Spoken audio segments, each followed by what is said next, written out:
지난주 설교 제목은 회개가 살 길이다.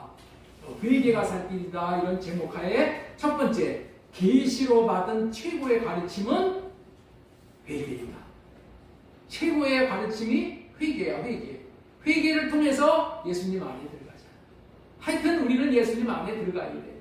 하나님 나라 안으로 들어가야 됩니다. 근데 어떻게 해요? 회개를 통해서. 두 번째, 잃어버린 자가 찾은 바 되니 회개이다. 잃어버린 자는 구원을 잃어버린 거야. 하나님을 잃어버린 거야. 그럼 구원이 없어. 그런데 잃어버린 자가 찾은 바 되어져서 구원받는 자가 되는 것이 뭐라고요? 회개다. 회개다. 이렇게 회개가 좋은 거예요.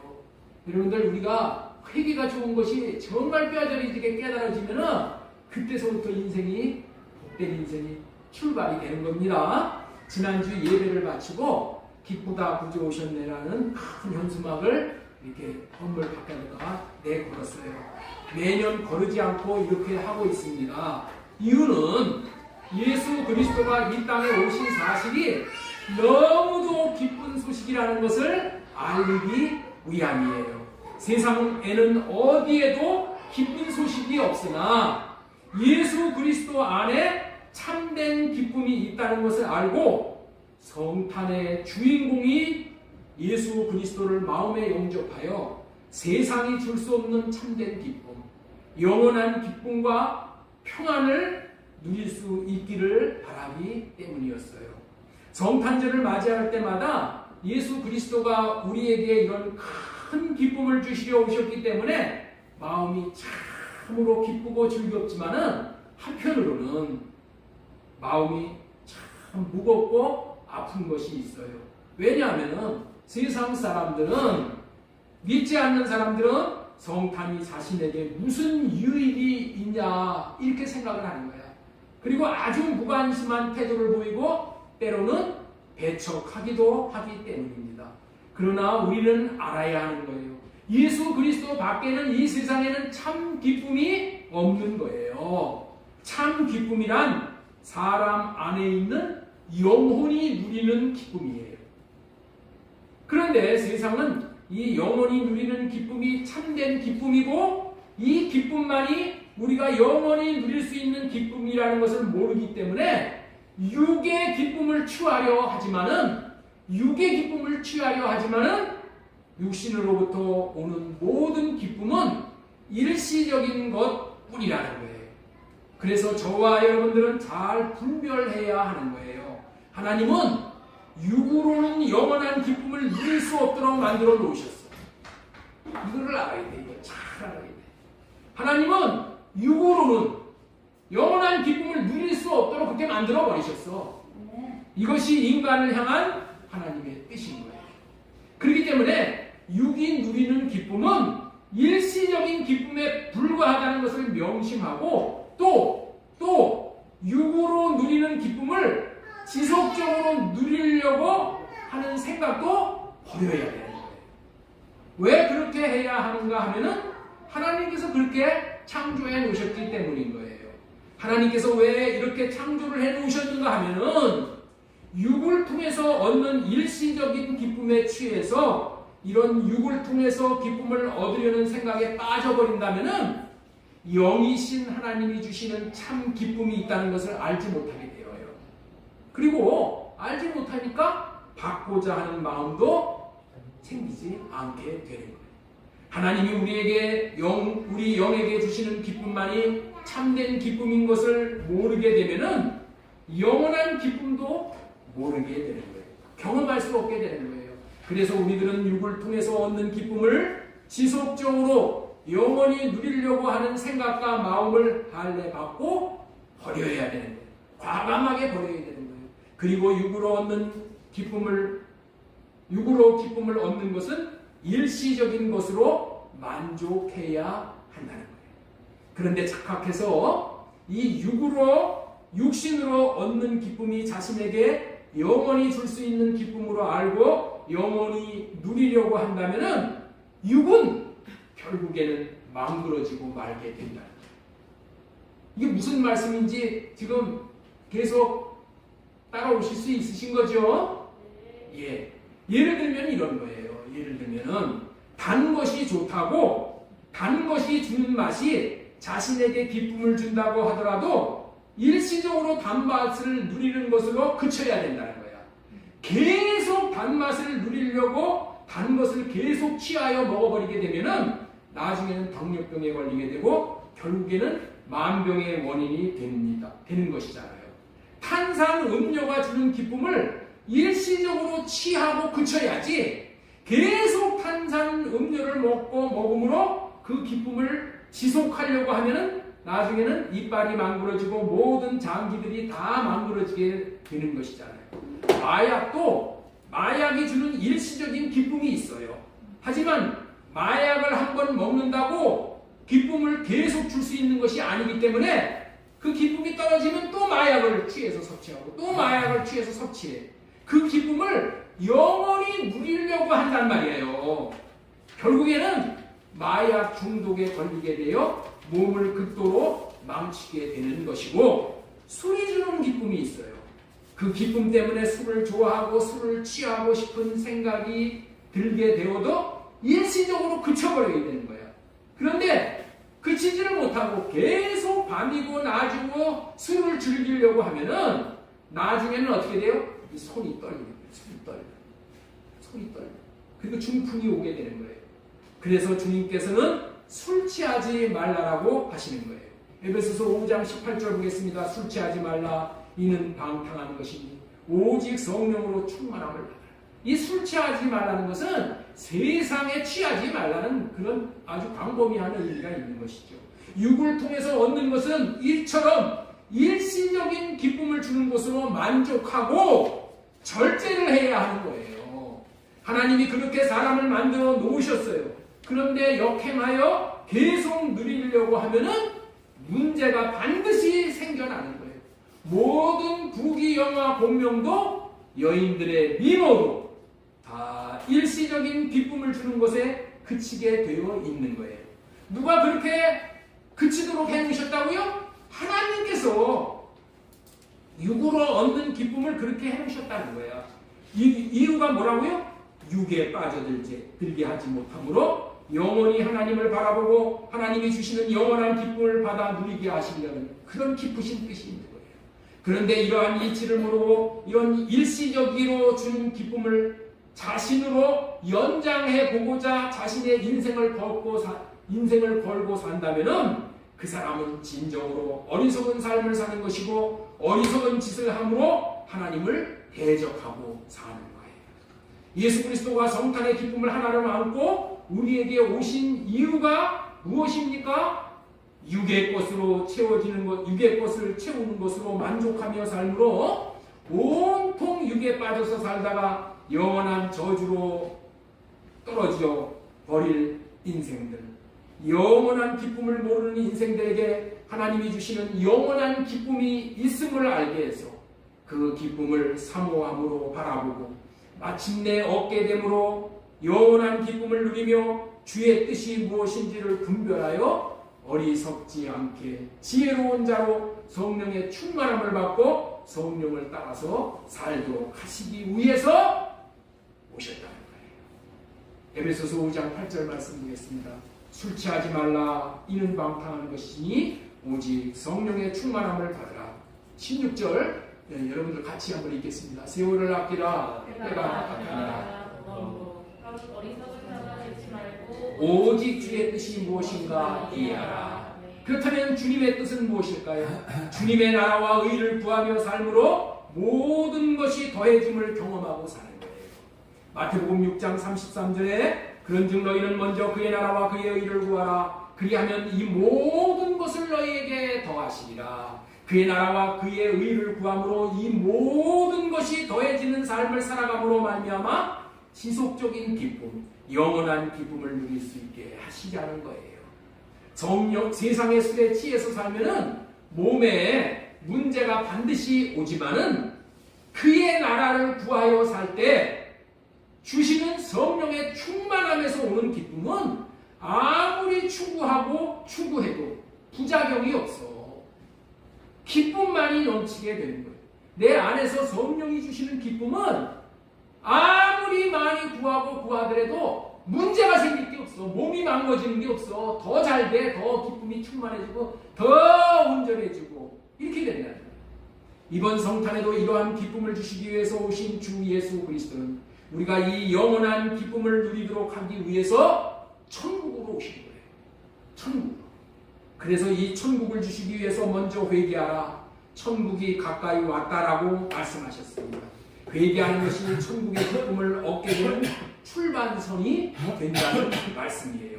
지난주에는 이 말씀을 의지해서 회개가 살 길이라는 제목으로 말씀을 전해드렸어요.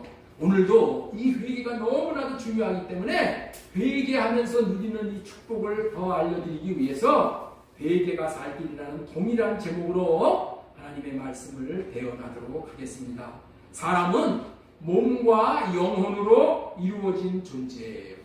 잘 아시다시피 하나님께서 사람을 창조하실 때에 흙을 빚어서 육체를 만드셔서 코에 생기를 불어넣으셨더니 흙이 돌아다니는 거야. 돌아다니고 기둥하며 다니는 거야. 흙이 돌아다녀.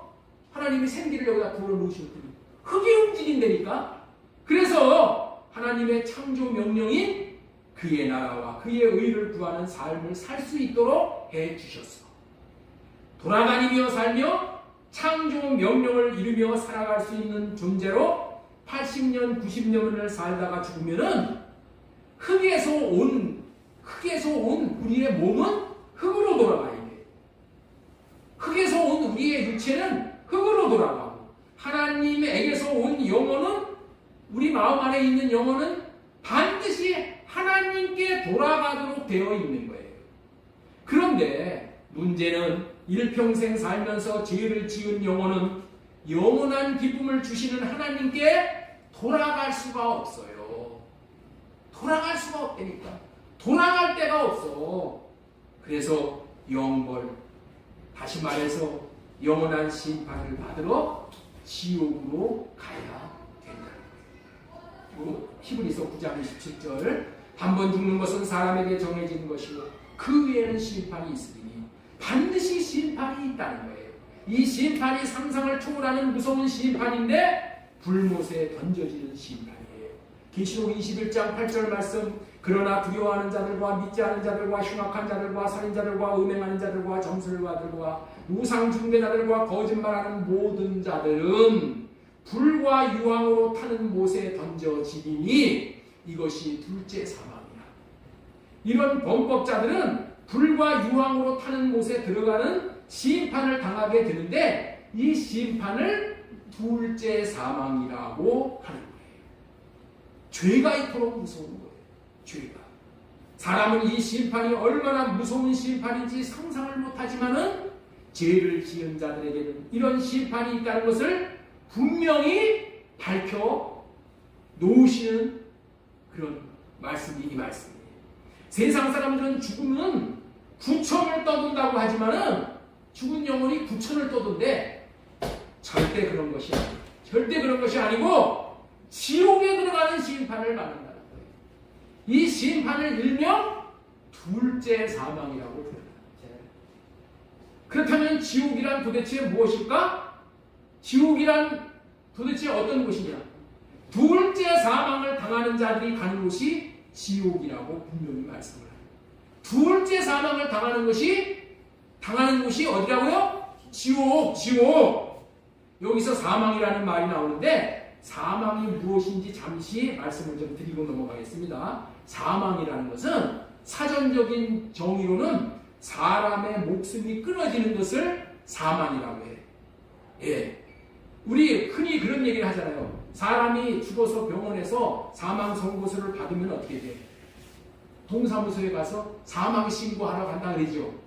사망 신고한다는 얘기 여러분들 들어보셨죠? 사망 신고를 하는 거예요. 사망 신고. 예? 왜? 죽은 것을 사망이라고 한다는 거야.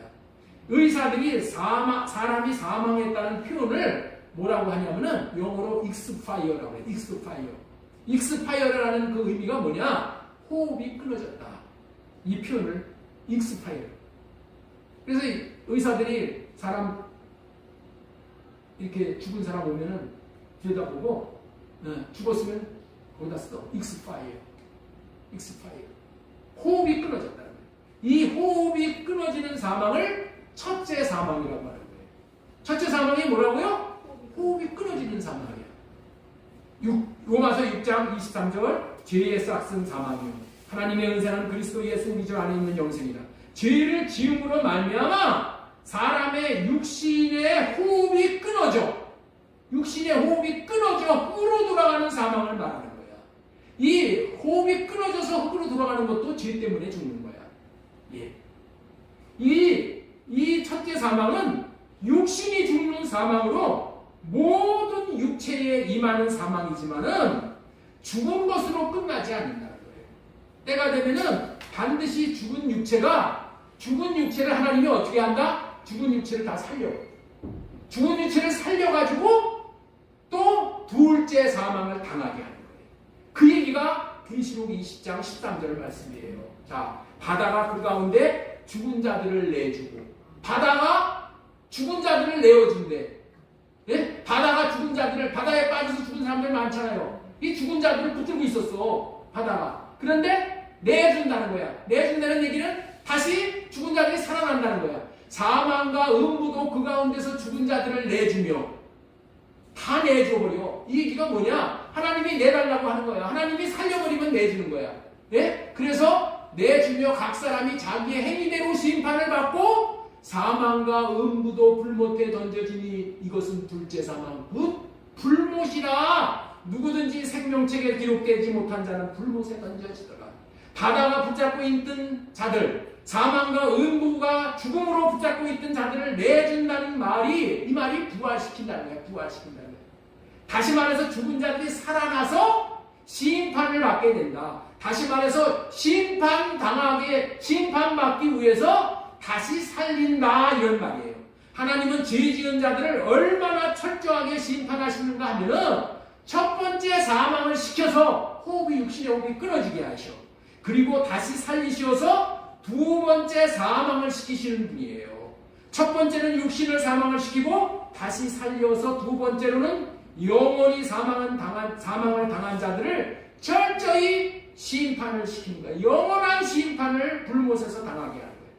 여러분들 있죠? 조선시대 사극을 보면은 거기 영모를 한 자들 있죠? 열모를 한 자들을 처단해가지고 이렇게 묻어버리잖아요. 그런데 나중에 죽은 자들을 다시 꺼내가지고 그 뼈들을 다시 벌을 준다는 말을 여러분들 들어보셨을 거예요. 응? 그런 얘기 들어보셨죠? 죽여버리고 묻었는데 그 후에 가가지고 다시 그거를 캐내가지고 또 벌을 줘버려. 예?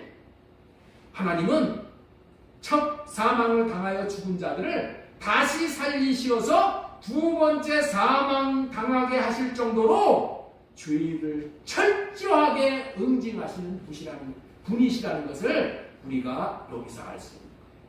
첫째 사망으로 끝나지 않고 반드시 다시 살려 이제는 영원히 심판을 받게 되는 것이 둘째 사망인 거예요.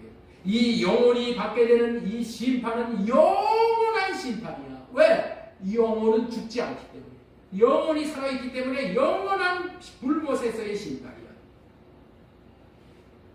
이런 심판이 얼마나 무서운지를 사람은 경험해 본 적이 없기 때문에 실제적인 두려움이 없이 죄를 밥 먹듯이 짓고 사는 거예요.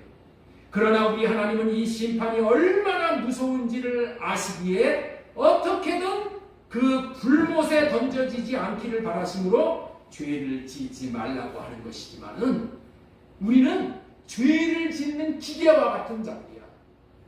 네? 여러분들 생산 기계 있죠? 제품을 계속 스위치만 올리면 계속 쏟아내잖아요. 우리는 어떻게 돼? 죄 짓는 기계야. 죄 짓는 기계. 우리의 육신은 죄 짓는 기계라니까. 이렇게 죄를 짓고 사는 존재야. 그뿐 아니라 인간이 이 죄를 해결할 수가 없어서 하나님이 아들이신 예수 그리스도를 보내시어 친히 죄 문제를 해결해 주심으로 영원한 사망이 둘째 사망에서 건져내시고자 하신 거예요. 이런 불쌍한 인생들을 향하여서 하나님께서 은혜를 베풀어 주신 거예요. 성탄절의 주인공이신 예수 그리스도는 이 사망에 이르게 하는 죄 문제를 해결하시기 위해서 육신을 입고 아기 예수님으로 이 땅에 태어나신 거예요. 이렇게 육신으로 오신 예수님은 죄의 문제를 해결하여 주시기 위해서 오신 거예요. 예? 김집사님, 지금 좋으실 때가 아니요. 예. 죄의 문제를 해결해 주어 초림 예수님은 죄의 문제를 해결해 주어 오신 거예요. 예. 초림, 육신을 입고 오신 예수님은 무슨 문제를 해결해 주러 오셨다고요? 이 죄의 문제를 해결해 주러 오셨기 때문에 이렇게 육신으로 오신 예수 그리스도를 믿음으로 새 언약의 중보자로 믿음으로 죄 문제를 반드시 해결받아야 한다. 사람은 반드시 이 죽기 전에 육신으로 있을 때에 죄 문제를 해결해야 돼. 죽으면은 죄 문제를 해결할 길이 없는 거예요. 죄의 해결은 육신으로 있을 때만 죄를 해결할 수가 있는 거예요. 육신을 떠나서 이제 영혼의 시대에 도달하게 되면은 죄를 해결할 수 있는 길이 없어. 그래서 천사는 죄를 지면은 이 육신을 잊지 못했기 때문에 그냥 심판이야. 그래서 천사가 죄를 져가지고 마귀 사탄이 돼가지고 그냥 지옥에 떨어지는 거야. 우리는 육신의 몸을 입고 있을 때가 죄를 해결할 수 있는 기회야. 기회. 육이 죽기 전에 죄 문제를 해결하지 못하면은 우리의 육이 있을 동안에 우리 안에 영혼을 살림받지 거듭나지 못하면은 우리는 영원히 죽은 자를 심판하여 둘째 사망이 기다리고 있을 뿐이라는 거예요. 그러므로 사람은 예수 그리스도로 말미암아 죄 문제를 반드시 해결하고 죽어야 하는 거예요. 죄 문제를 해결하기 전에 죽으면 안 되는 거예요. 이 불못에 들어가지 않을 수 있는 유일한 길은 첫째 사망을 당하기 전에 죄 문제를 해결해야 돼요. 이 죄 문제가 해결되지 않은 사람은 죽으면 안 되는 거야. 이해가 되셔요? 죽으면 큰일 나는 거예요. 죽으면 죄 문제도 해결 안 됐는데 죽어? 큰일 나는 거야. 죄 문제 해결하면 죽어도 괜찮아. 왜? 불못에 안 들어가니까. 그런데 문제는 사람이 죽지 않으면 불못에 안 들어가는데 불못에 안 들어가는 유일한 방법이 뭐예요? 죽지 않으면 거기 안 들어가. 육신으로 그냥 영원히 살면은 불못에 안 들어가. 그런데 죽지 않을 수 있는 존재가 아무도 없어. 그래서 죽기 때문에 불못에 들어가는 거예요. 그렇기 때문에 우리는 어떻게 해야 돼요? 죽기 전에 죄 문제 해결해야 된다는 거예요. 죽기 전에. 로마서 6장 23절 죄의 싹은 사망이요 하나님의 연산인 그리스도 예수 우주 안에 있는 영생. 여기서 사망은 이 첫째 사망을 얘기하는 거죠. 죄가 무서운 이유는 자기 자신의 힘으로는 해결할 수 있는 방법이 도무지 없다는 거예요. 자, 우리 한번 따라서 한번 하겠습니다. 자신으로는 죄를 해결할 수 있는 방법이 없습니다. 죄의 대가는 너무나도 커서 인간의 노력으로 죄의 대가를 치우는 것은 영원히 치루어도 못 갚을 만큼 죄의 대가가 너무나도 크다. 인간의 노력으로는 이 죄의 값을 갚을 길이 없어. 인간의 노력은 이것을 갚는데 못 미치는 거예요. 이런 인생을 사랑하시어서 예수 그리스도가 임금으로 구세주로 오신 거예요. 이유는 왜 오셨다고요? 왜 임금으로 구세주로 예수 그리스도가 오셨어요? 회개하게 하려고. 죄사함 받게 하려고. 자, 우리 사도행전 5장 31절 보겠습니다. 이스라엘에게 회개함과 죄사함을 주시려고 그를 오른손으로 높이사 임금과 구주로 삼으십니다. 예, 예수님이 우리의 왕이 되신 이유는 뭐예요? 우리에게 이 땅에 오셔서 우리의 왕이 되신 이유는 우리에게 뭘 주시기 위해서 오셨다고요? 죄 회개하게 하기 위해서 오신 거예요. 회개함과 죄사함을 주시기 위해서 오신 거예요. 그러니까 이게 회개하는 것이 이렇게 중요한 거예요. 이렇게 중요해요. 회개시켜 주시기 위해서 예수님이 오신 거라니까. 예수님이 오신 이유는 우리가 회개하도록 하기 위해서 예수님이 오신 거예요. 그런데 이거를 모르고 이렇게 좋은 회개를 회개하라고 그러면은 아주 기분 나빠하는 거예요. 그렇습니다. 인간의 죄를 해결할 수 있는 방법이 없기 때문에 예수 그리스도가 왕으로 오신 거예요. 그런데 해결할 수 있는 방법이 있다는 거예요. 어떻게 하면 돼요? 하나님이 제시해 주신 대로 따르면은 죄 문제를 해결할 수 있는 방법이 있어요. 하나님이 제시해 주시는 죄의 해결 방법이 뭐라고 했어요?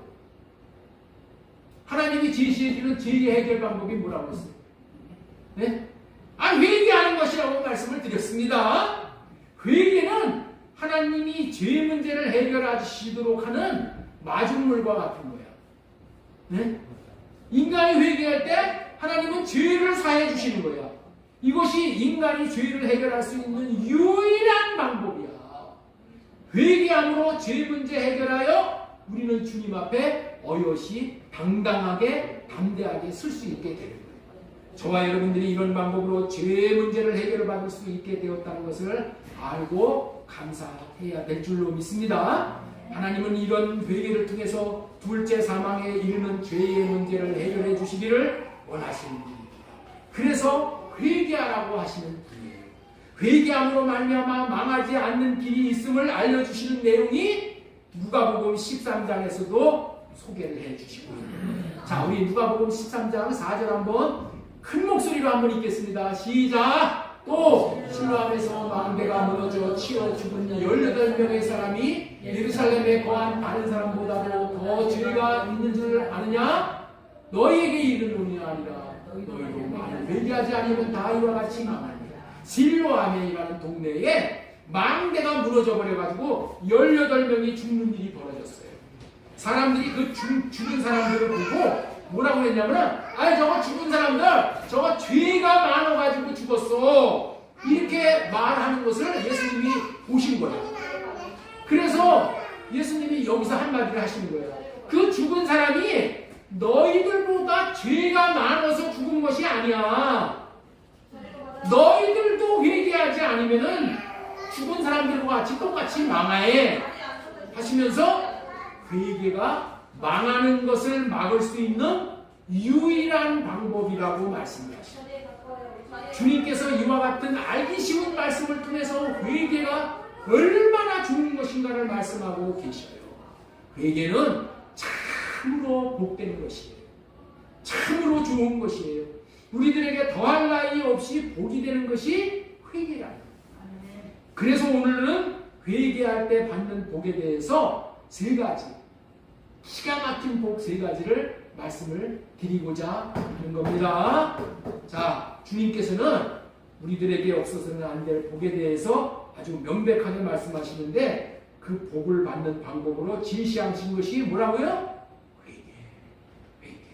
자, 그래서 오늘 설교 제목 회개가 살 길이다. 첫 번째, 회개함으로 새 언약이 이루어져서 받는 복 3가지.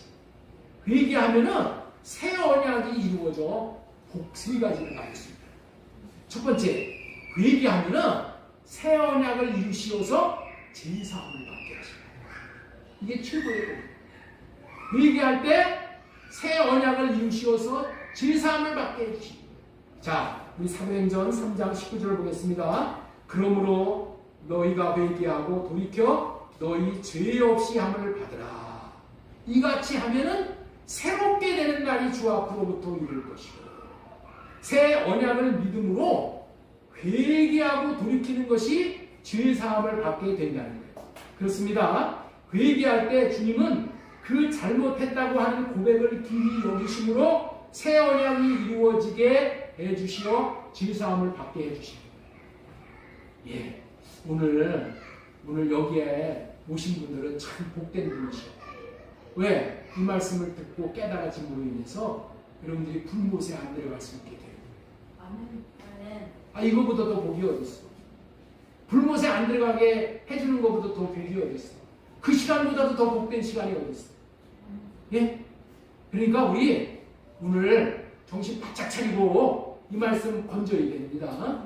내 것으로 만들어야 됩니다. 자, 회개하여 회개하는 자에게 새 언약이 이루어지게 해주셔서 제사함을 받게 해주신대. 자, 에스겔 36장 25절서부터는 새 언약에 대한 말씀이 나와요. 자, 25절 한번 보겠습니다. 새 언약에 대한 말씀 직전에 하시는 말씀입니다. 맑은 물을 너희에게 뿌려서 너희로 정결하게 하되, 맑은 물을 뿌려서 너희로 정결하게 하게, 이렇게 해주셔요. 회개하는 자에게 맑은 물을 뿌려주시는 거야. 예? 회개하는 자에게 맑은 물을 뿌려주셔서 정결하게 해주시는 거야. 이 세상에서 가장 맑은 물은 예수 그리스도의 피가 가장 맑은 물이야. 예수 그리스도의 피보다 맑은 물이 없어. 십자가에서 흘리신 그 피를 뿌려주심으로 정결하게 해주십니다. 모든 더러운 곳에서 정결하게 해주시겠다는 약속의 말씀이 오늘 이 제사함이라는 거예요. 예수님은 이렇게 새 언약을 이루어주시기 위해서 오신 새 언약의 중보자이셔요. 그렇기 때문에 예수님은 제자들과 최후의 만찬을 하시면서 새 언약을 맺는다고 하신 거예요. 누가복음 22장 20절 말씀 보겠습니다. 저녁 먹을 후에 잔도 그와 같이 하여 이르시되 이 잔은 내 피로 세우는 새 언약이니 곧 너희를 위하여 붓는 것입니다. 회개하는 자에게 피로 세운 새 언약이 이루어져서 피를 뿌려주심으로 죄사함을 받게 된다고 하시는 말씀이에요. 다시 말씀드립니다. 회개하는 자에게 피로 세운 새 언약이 이루어져서 피를 뿌려주심으로 죄사함을 받게 된다고 하는 약속의 말씀이에요. 우리 모두는 회개가 살 길임을 기억하시고 회개할 수 있으므로 새 언약의 축복을 받아 누리는 자들로, 죄와는 상관이 없는 자들로 다 세워지셨으면 좋겠습니다. 자, 그렇다면은 우리가 죄 없이 함을 받아야 할 이유가 여러 가지가 있지만은 꼭 한 가지를 전해드리고자 하는 말씀은 좀 전에 전해드린 바에 따르면은 우리는 이 땅에 사는 목적이 뭐냐? 이 땅에 사는 목적이 뭐냐? 하나님의 나라와 하나님의 의를 구하면서 사는 거예요. 하나님의 나라를 위해서 사는 거예요. 하나님의 의를 나타내기 위해서 사는 것이 이 땅에 사는 목적이라는 거예요. 자, 그런데 죄를 지어서 형무소에 붙잡혀 들어가서 앉아 있다면은, 예? 하나님의 나라와 의를 구하는 삶을 살 수 있어요? 못 살아요? 못 살아. 그래서 죄를 빨리 해결받고 하나님이 주신 사명을 위해서 살아야 하는 거예요. 우리 예수님이 왜 십자가에 달리셔서 우리를 위해서 죽으셨냐? 우리 죄 문제 해결해갖고 야, 네 마음대로 살아라. 그러기 위해서 예수님이 십자가를 지셔서 죽으신 게 아니라는 거예요. 예수님이 우리의 죄를 씻어주시는 이유는 뭐냐? 죄가 있으면 마귀의 종이 되어져서 마귀가 시키는 대로 마귀 종으로 타고 살아. 그러면 하나님의 나라와 하나님의 의를 구하는 삶을 살 수가 없기 때문에, 야, 너 죄 문제 해결해 줄 테니까 다시금 그의 나라와 그의 의를 구하는 삶을 살아라 하시면서 살으라고 죄 문제를 해결해 주시는 거예요. 무슨 얘기인지 아시겠죠? 죄 문제를 해결해 주시는 이유와 목적을 알아야 되는 거예요. 우리가 죄를 짓게 되면은 마귀가 합법적으로 우리에게 들어와 육신의 생각을 우리에게 준단 말이야. 그러면은 그 육신의 생각을 받아먹고 마귀가 시키는 대로 살아. 그게 뭐야? 마귀의 나라를 세우는 일을 위해서 우리가 살아간다는 거예요. 이 마귀의 생각에 지배받게 되므로 마귀의 종으로 타게 되므로 하나님의 나라와 그의 의를 구하는 삶을 살 수가 없게 되는 거야. 그렇기 때문에 우리는 우리의 지은 죄를 회개함으로 사함을 받아서 이제 마귀의 생각이 지배하지 못하게 하여서 우리의 온 생애를 주님을 위해서 쓰임받음으로 이제 하늘의 기업을 받게 됩니다. 주님을 위해서 쓰임받음으로 하늘의 기업. 하늘의 기업이 뭐예요? 하늘나라에 가서 왕으로 타는 거예요. 이렇게 해주시기 위해서 죄를 씻어주시는 거예요. 죄를 씻어주시는 목적이 이것이 회개의 첫 번째 축복인 거예요. 이제 우리는 회개가 이토록 복된 것임을 깨달았으니 회개하고 돌이켜 새롭게 되는 날을 경험하시기 바랍니다. 네. 따라서 해주세요. 회개하고 돌이켜 회개하고 돌이켜 죄사함 받고 죄사함 받고 새롭게 되는 날을 경험합시다. 새롭게 되는 날을 경험합시다. 예. 자, 회개함으로 새 언약이 이루어져서 받는 복 세 가지 중에서 첫 번째, 회개하면은 새 언약을 이루시면서 죄사함을 받는다. 이 말씀을 전해드렸어요. 죄사함을 받는 거예요. 예? 회개하면은 첫 번째 죄사함 받고, 두 번째는 어떤 복을 받느냐? 회개하면은 새 언약을 이루시면서 성령을 받는 거예요. 성령을 받는. 자, 우리 사도행전 2장 8절 베드로가 이르되 너희가 회개하여 각각 예수 그리스도의 이름으로 세례를 받고 죄사함을 받으라.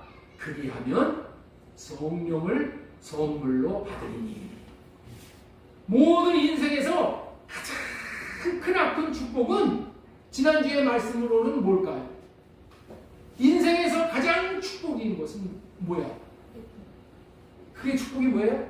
내가 예수님 안에 들어가서 사는 거예요. 그리고 예수님이 내 안에 들어오서 사는 거예요. 하나님을 내 마음에 모시고 산다는 것이 최고의 복이라는 것을 지난주에 사도 바울이 받은 계시를 통해서 우리 배울 수 있었잖아요.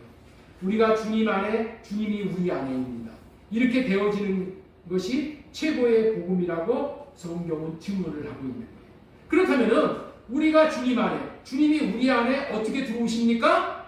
답은 회개하는 자에게 성령을 선물로 주심으로 말미암아, 성령으로 말미암아 그렇게 되어지는 거예요. 우리가 주님 안에 들어가는 것은 성령으로 안에서 오신 예수님으로 말미암아, 성령으로 말미암아 주님 안에 들어갈 수 있고 주님이 우리 안에 들어올 수 있는 거예요. 아, 예수님이 육체를 입고 오셔서 우리 마음에 어떻게 들어와? 못 들어와. 우리 안에 들어오기 위해서 예수님은 하늘로 승천하셔서 성령 안에서 다시 오시는 거예요. 왜 오셔요? 우리 안에 들어오시려고. 우리 안에 거듭나게 해주시고 우리 안에 들어오셔서 우리와 함께 살게 하시기 위해서. 이것이 최고의 복이기 때문에 요엘 선지자는 이렇게 예언을 하고 있는 거예요. 요엘서 2장 28절 말씀 보겠습니다. 그 후에 내가 내 영을 만민에게 부어주리니. 또 다른 성경에서는 내 영을 모든 육체에게 부어주리니 이렇게 말씀하시죠. 육체에게 성령을 부어주시는 거예요. 성령. 이렇게 해주시겠다는 약속을 에스겔 선지자는 새 언약이 이루어짐으로 말미암아 된다고 말씀을 하십니다. 자, 우리 에스겔 36장 25절 맑은 물을 뿌려서 너희로 정결하게 하되 곧 너희 모든 더러운 것에서와 우상 숭배에서 너희를 정결하게 하실 것이요 정결하게 해서 우리 안에 더러운 걸 싹 빼버리시고 나서 어떻게 한다? 새 영을 너희에게 주고 새 마음을 너희에게 주되. 새 영을 준다는 것이 뭐예요? 이게 성령님이야. 성령님이 우리 안에 들어오신다는 거예요. 새 마음을, 예수님의 마음을 우리 안에 주시는 거예요. 다 성령으로 말미암아 주시는 거예요. 여기서 이 새 영과 새 마음이 이 성령으로 말미암은 것이라는 것을 꼭 기억해야 되는 겁니다. 예수님의 마음을 성령으로 말미암아 받으면은 우리가 예수님의 마음을 나타내고 살 수 있어.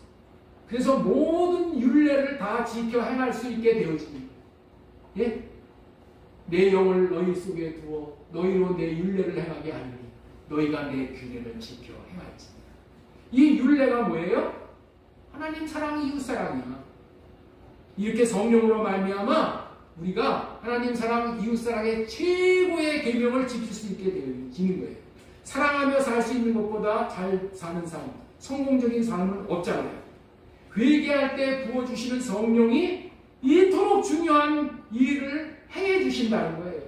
그러니 회개가 얼마나 중요해. 회개할 때 제사 받고 회개할 때 성령 받아서 우리가 성령을 내 안에 모셔서 내가 주님 안에, 주님이 내 안에 들어와서 사실 수 있는 그러한 장본인이 된다는 거예요. 그래서 이제 들어오신 성령으로 말미암아 주시는 예수님의 마음을 받아서 그 마음을 나타내고 사니까 하나님 사랑, 이웃 사랑이 다 되어지는 거예요. 네? 우리가 어떻게 하나님 사랑, 이웃 사랑을 못해. 우리가 어떻게 죄를 안 질 수 있어? 못해. 성령이 들어와서 주님의 마음을 주실 때 이런 역사가 일어나는 거예요. 지금까지 전해드린 말씀은 회개하면은 새 언약을 이루시어서 성령을 선물로 받게 해주신다는 말씀 전해드렸습니다. 세 번째 전해드린 말씀이 뭐냐? 회개하면은 새 언약을 이루어 주셔서 생명을 얻게 된다. 생명. 자, 사도행전 11장 18절 말씀 보겠습니다. 그들이 이 말을 듣고 잠잠하여 하나님께 영광을 돌려 이르되 그리하면 하나님께서 이방인에게도 생명을 얻는 회개를 주셨도다 하니라. 얼마나 놀라운 말씀이에요. 이 말씀은 회개할 때 성령이 임하셔서 생명을 얻게 되는 현장을 이 베드로가 목격을 했어. 베드로가 고넬료 집에 가가지고 복음을 전할 때에 이방인들이 어떻게 되냐? 네? 복음의 말씀을 듣고 이 새 언약의 말씀을 듣고 회개를 했을 때 성령이 임해서 성령이 임한 것을 봤다는 거야. 그래서 너무나도 놀라운 경험을 이방인들은 이 베드로나 유대인들 이 대선지자들이 이 사도들이 깜짝 놀랄 일이 벌어진 거예요. 자기네들은 이때까지 구원은 유대인들만 받는다고 여겼어. 유대인들만 받는다고 여겼는데 아니 고넬료 집에 가가지고 복음을 전할 때 아니 고넬료에게 성령이 임했다니까. 그게 깜짝 놀란 거야 베드로가. 이야 이방인에게도 성령이 임했다. 우리에게 임한 성령이 이방인에도 임했으니까 하나님의 뜻은 이방인도 전도하라는 것이다. 이거를 깨달아 알고 그때서부터 이제 이방인의 복음 전도를 이방인에게도 전도하는 그런 계기가 되는 시작이 된 거야. 이 말씀입니다. 그렇습니다.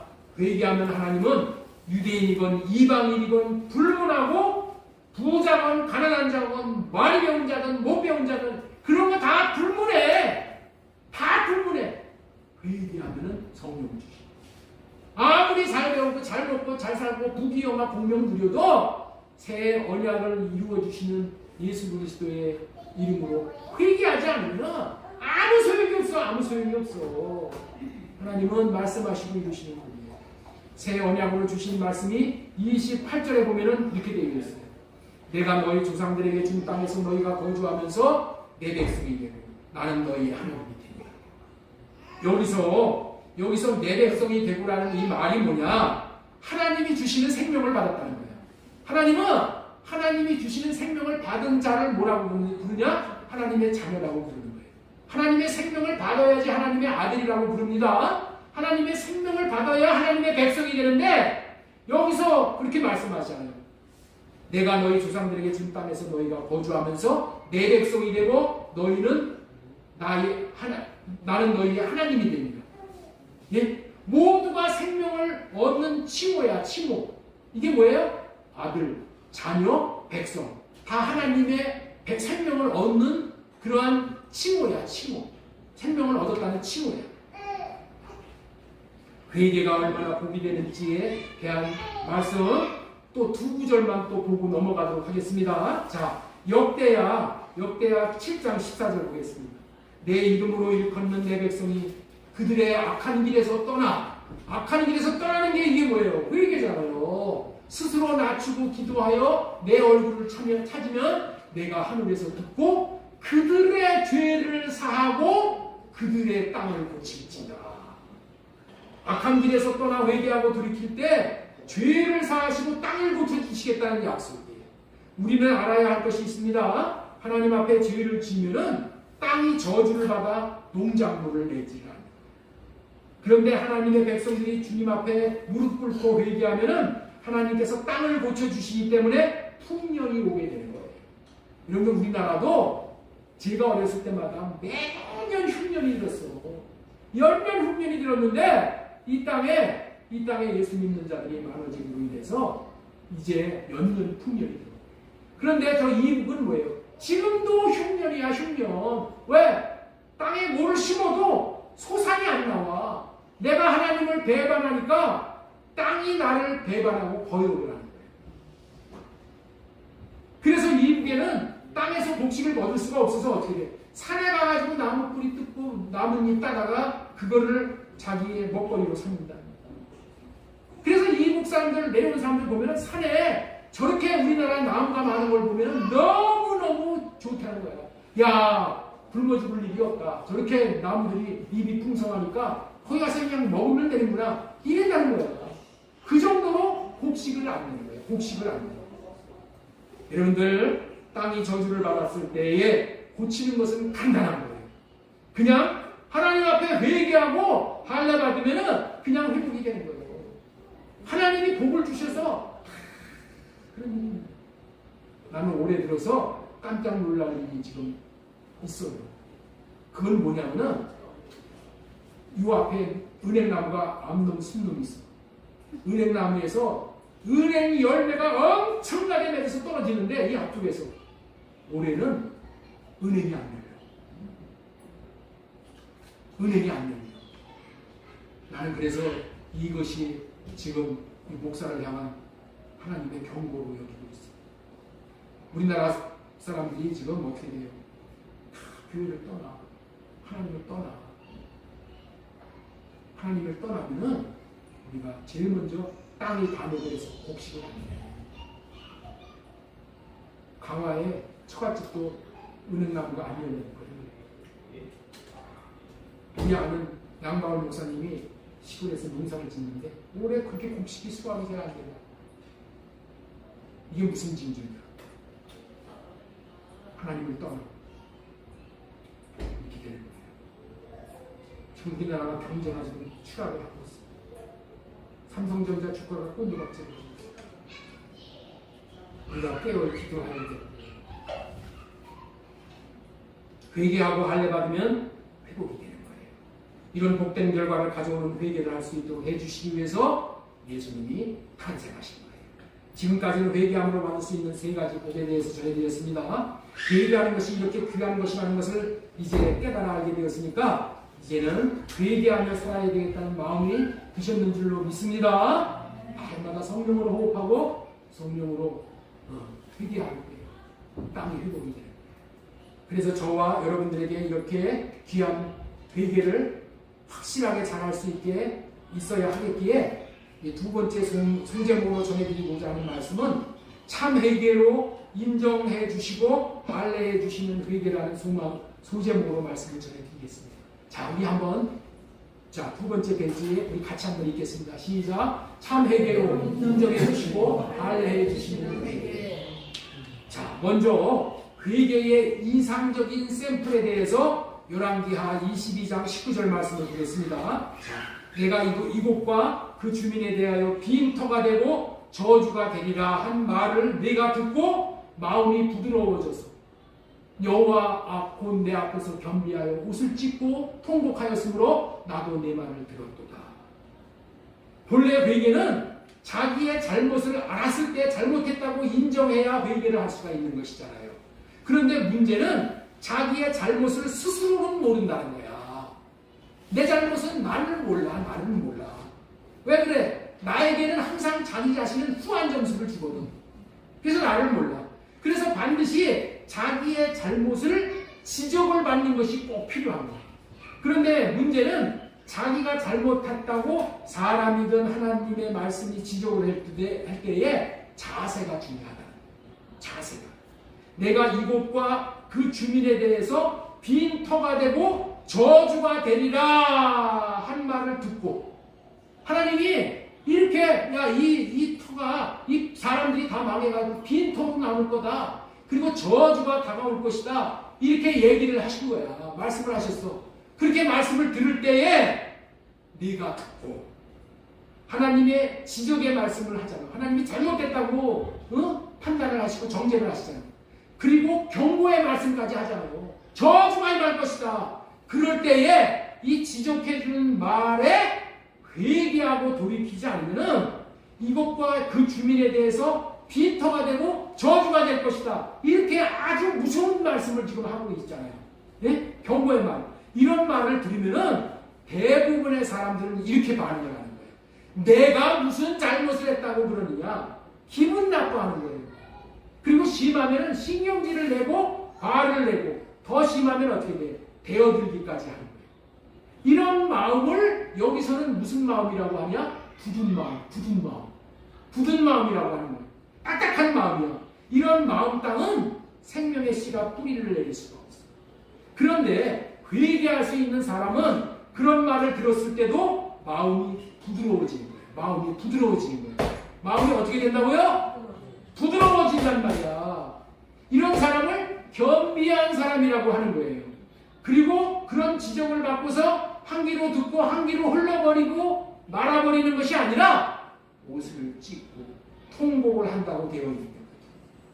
지적을 했을 때 부드러운 마음이 있는 사람은 어떻게 돼? 잘못된 것을 지적해 주셔서 감사합니다. 내가 고칠 수 있는 기회를 주신 것 감사합니다. 이렇게 받아들이는 마음이 부드러운 마음이야. 부드러운 마음. 그리고 한 귀로 듣고 한 귀로 흘러버리지 않고 옷을 찢고 통곡을 한다고 되어 있는데 이 말은 잘못을 크게 뉘우친다는 말이에요. 눈물을 흘리면서 통곡한다는 것은 행함이 따른다는 거예요. 친히 행함으로 옮길 때에 하나님께서 진심으로 뉘우친다라고 그렇게 받아주신다는 거예요. 그런 사람의 회개를 하나님께서 친히 들으시고 응답해 주시겠다는 약속이 담겨 있는 말씀이 이 말씀. 이게 회개의 본보기야, 본보기. 우리는 이런 회개를 할 때에 하나님께서 회개가 제대로 되었다는 모습, 표시로 성령으로 인을 치시면서 제대로 회개가 되었다는 표시로 해주는 것이 그게 뭐야? 할례를 해주는 거야, 할례. 그게 할례예요.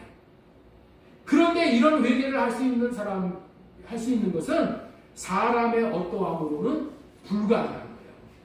사람의 어떠함으로는 이렇게 부드러워져서 이렇게 하기가 불가능해요. 왜냐하면 아까도 말씀드렸지만 인간은 자기들에게는 후한 점수가 있어가지고 잘못한 것을 몰라. 잘못한 것을 모르는데 회개하야. 너 잘못했다고 회개하라고 하면은 난 잘못한 게 없는데 왜 회개하라고 해. 신경질을 해요. 그래서 자기 잘못을 정확하게 볼 수 없고 다른 사람의 잘못만 크게 보이는 거예요. 그래서 누가 지적해주면 얼른 자기 방어에 나서요. 여러분들 우리는 자기 방어 기제가 있잖아. 사람은 뭐라 그러면 나 자기 방어를 해요. 뭐라 그러면 저는 저 미친놈이네. 그 사람한테 돌려버리는 거예요. 그리고 잘못한 것에 대해서 시인을 하지 않고 교묘히 빠져나가는 거예요. 그때 어쩔 수 없어서 그렇게 한 거지. 내가 뭐 고의를 그렇게 했어? 아니 그렇게 그런 상황이라면 누가 그렇게 안 할 사람이 누가 있어? 나오라고 그래. 그렇게 안 할 사람이 있으면 그렇게 자기 잘못을 시인하지 않고 교묘히 빠져나가는 거예요. 우리가 그런다는 거야. 저부터 그렇게 하는 거야. 그러면 회개를 제대로 할 수가 없는 거예요. 그래서 회개함으로 얻는 축복인 할례바우듬으로 얻는 새롭게 되는 축복을 새로운 날을 누리는 복을 못 받게 되는 거예요. 그래서 우리는 이런 걸림돌에 넘어지는 것을 피하기 위해서 성령님을 구해야 되는 거예요. 성령님을 구하는 거예요.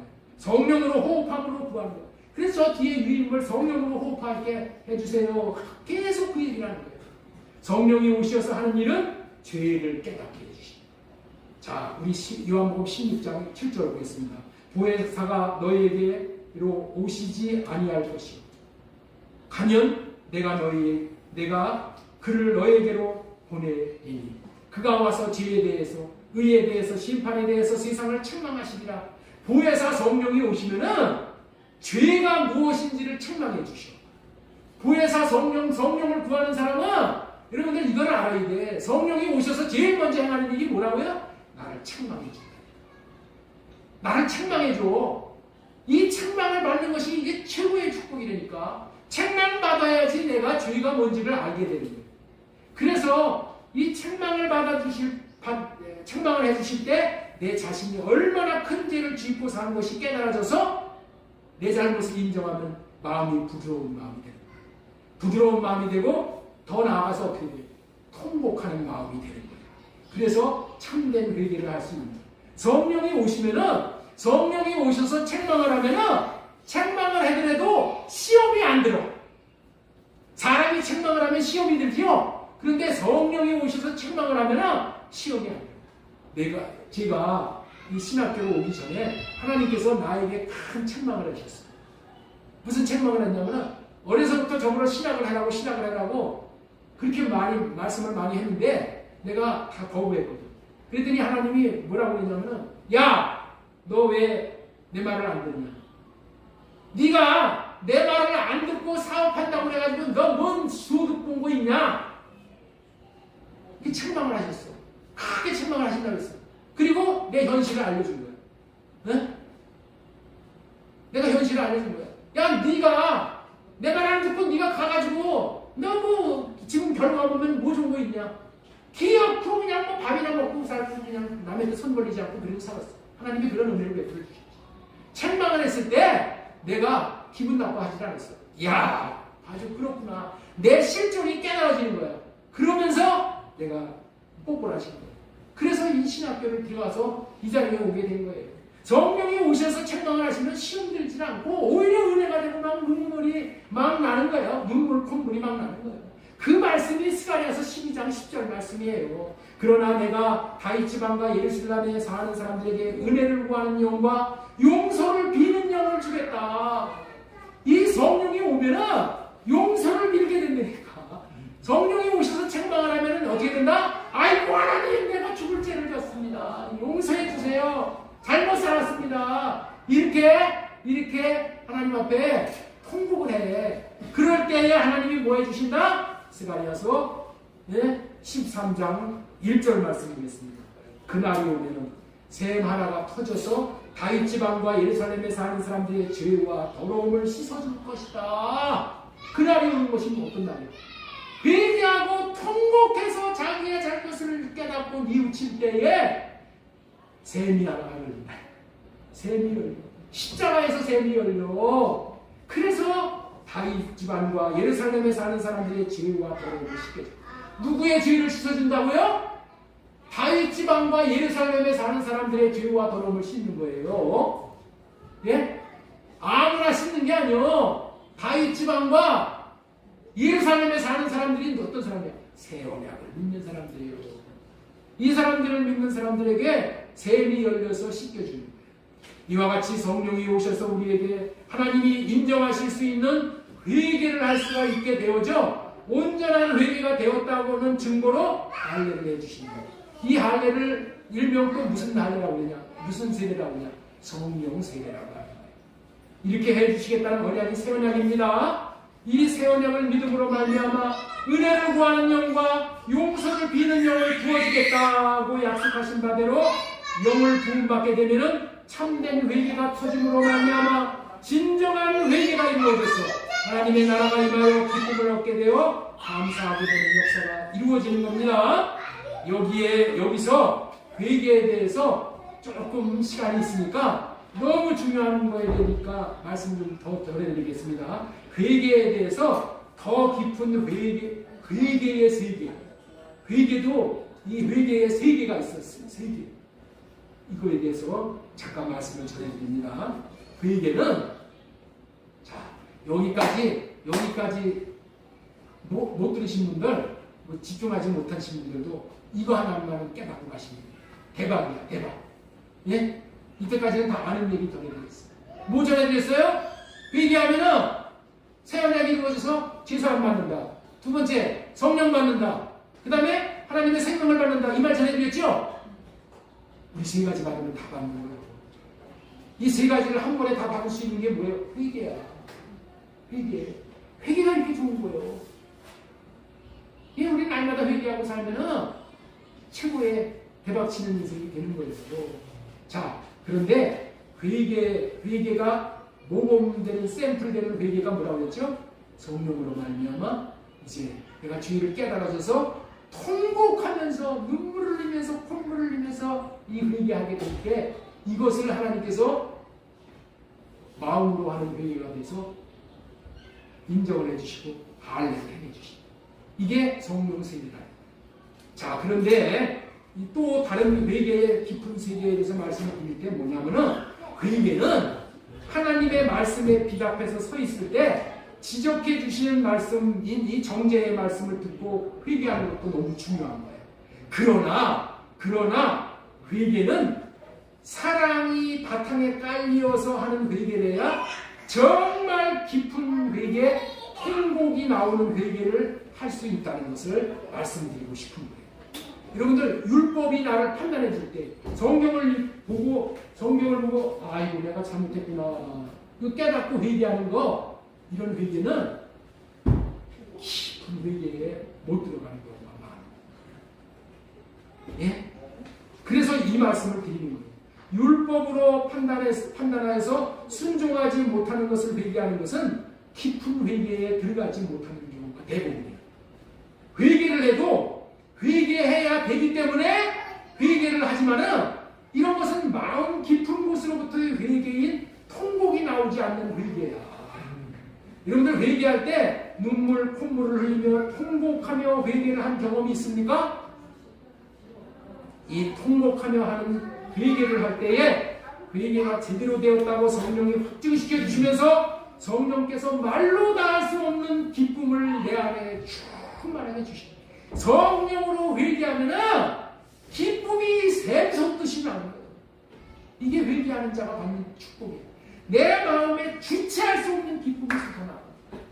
이게 회개가 주시는 기쁨이에요. 성령이 나를 그렇게 사로잡기 때문에 이런 기쁨을 누려.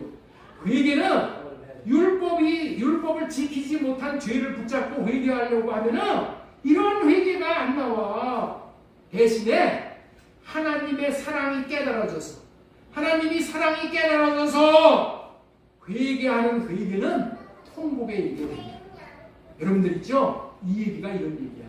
십자가에 달려 죽으신 예수님의 그 죽으심이 나를 사랑해서 죽으셨다는 것이 깨달아질 때 나를 사랑해서 예수님이 저 십자가에 달려서 저런 죽음을 당하시네.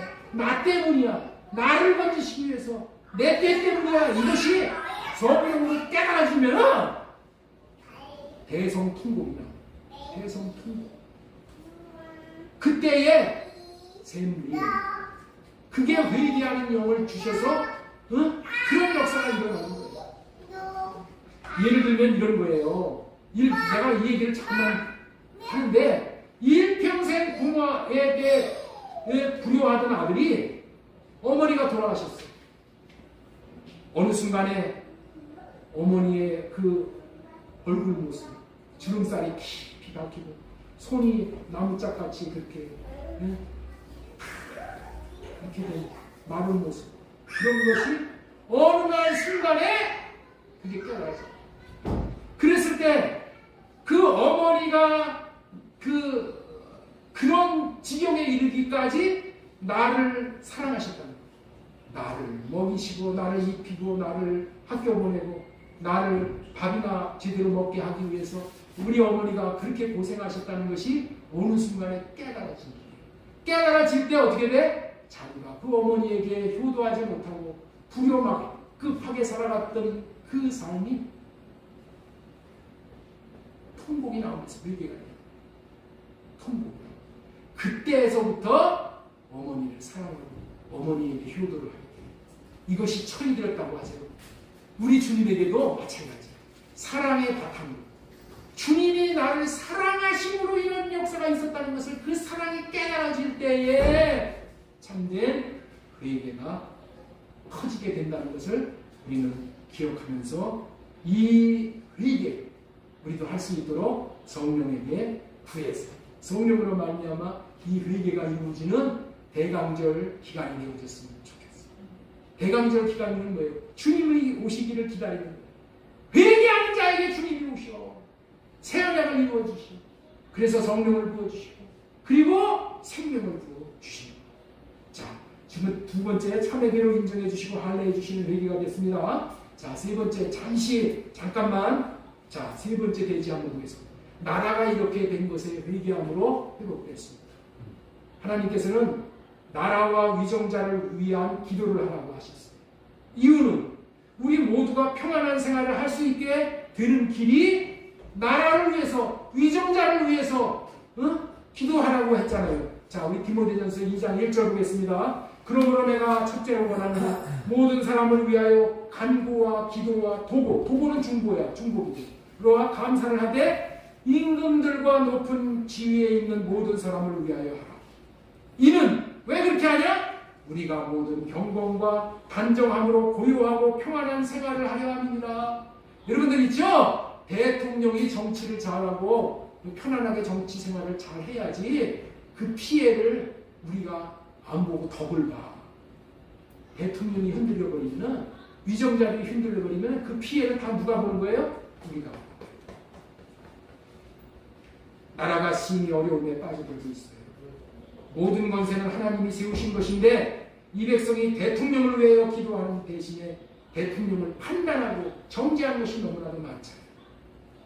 이 말씀대로 기도하지 않은 죄에 대해서 우리가 회개하며 우리 자신의 옷을 찢으며 기도하는 것이 아니라 마음을 찢는 회개를 할 때 하나님께서 이 나라를 고치실 줄로 믿습니다. 이 땅을 치유하실 줄로 믿습니다. 근본 성탄을 기하여 오늘 전해드린 회개의 깊은 의미를 깨닫고 회개할 수 있으므로 육신의 몸을 입으시고 오신 성탄의 복이 우리 모두에게 큰 기쁨이 될 수 있기를 소망드리고 축원합니다. 아울러 우리 주님이 우리에게 맡긴 사명, 그의 나라와 그의 일을 구하는 일에 매진해 나갈 수 있는 저와 여러분 다 될 수 있기를 예수님의 이름으로 소망드리고 축원합니다.